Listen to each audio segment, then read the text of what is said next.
This is not about buying land. This is not about ice or minerals or a distant Arctic island. This is about how power now thinks. I'm Fareed Zakaria, and when a sitting American president openly talks about taking control of territory governed by a NATO ally, something fundamental has shifted. This is not a policy dispute. It is a stress test of the post-World War II order. Donald Trump says the United States needs Greenland for national security. That single phrase tells us everything, because security is no longer defensive. It is expansive. It stretches outward, beyond borders, beyond alliances, into spaces once governed by trust. Greenland is vast, frozen, and quiet. But beneath the ice lies a new strategic frontier.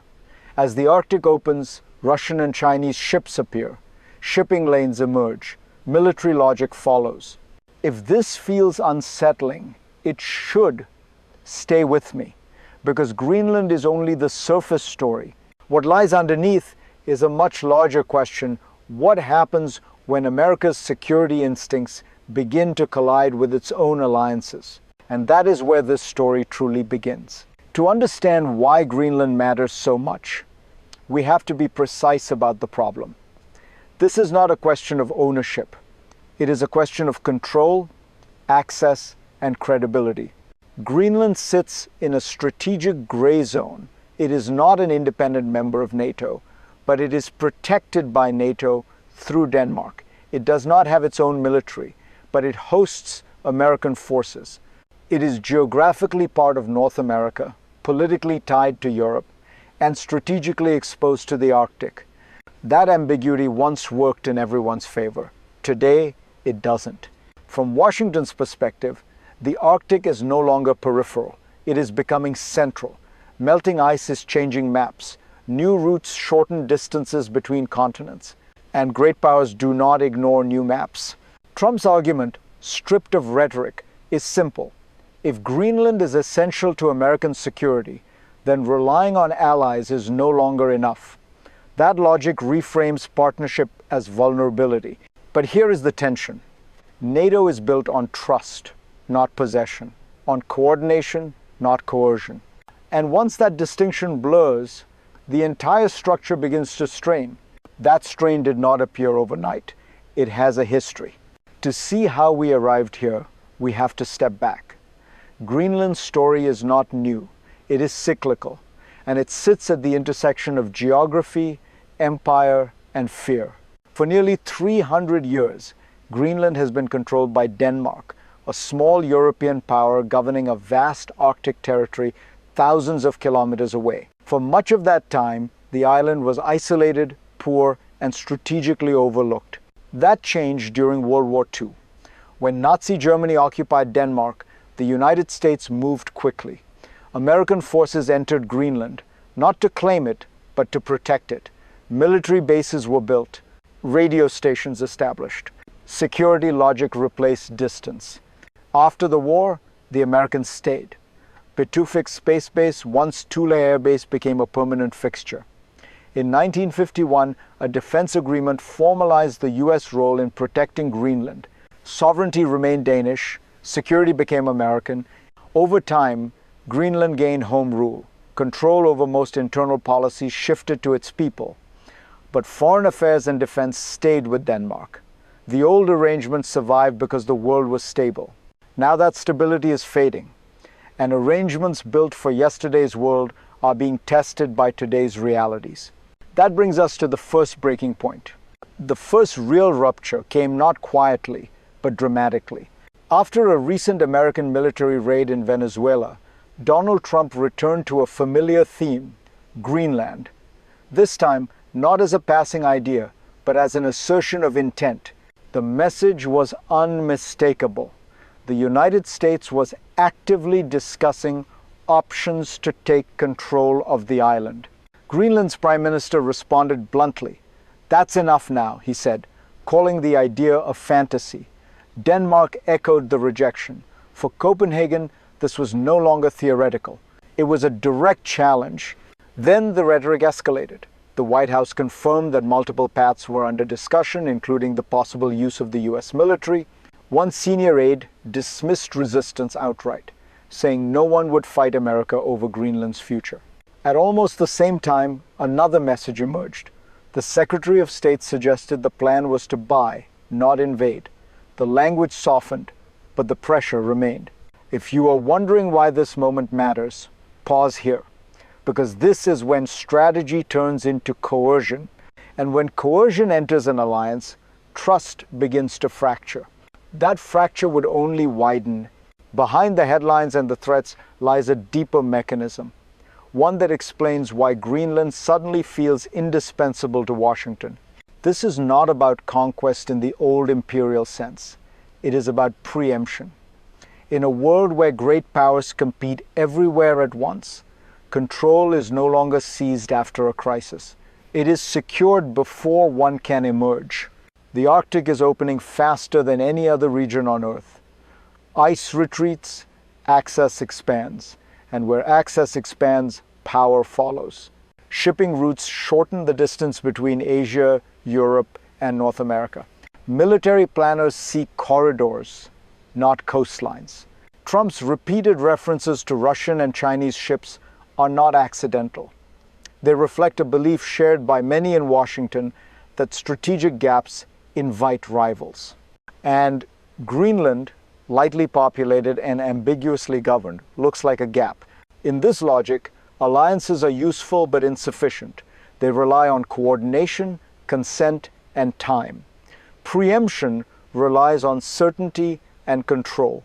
That is the hidden shift. Security is no longer about defending borders. It is about eliminating uncertainty. But eliminating uncertainty has a cost. And that cost is about to be paid by people far removed from strategy rooms and Arctic maps. The second crisis did not arrive with troops or treaties. It arrived with symbolism. High-level American visits to Greenland became increasingly pointed. When Vice President J.D. Vance traveled to the island, his message was not diplomatic. It was accusatory. Denmark, he said, had failed to invest enough to protect the territory. The implication was clear. Neglect creates entitlement. Then came the appointment that changed the tone entirely. Late in the year, Donald Trump named a special envoy to Greenland. Jeff Landry did not speak in abstractions. He spoke openly about the island becoming part of the United States. This was no longer pressure applied quietly behind closed doors. It was public, deliberate, and destabilizing. For Denmark, this crossed a line. For other NATO allies, it raised an uncomfortable question. If this can happen to Greenland, where does it stop? Crises do not always explode.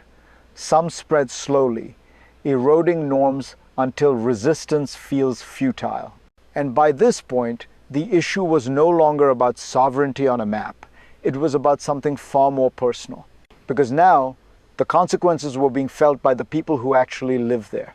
Now let me shift the lens away from strategy, away from great powers, and toward you. If you live in Greenland, this is not a geopolitical chessboard. It is your home, your coastline, your future. And suddenly, it feels like others are discussing it without you.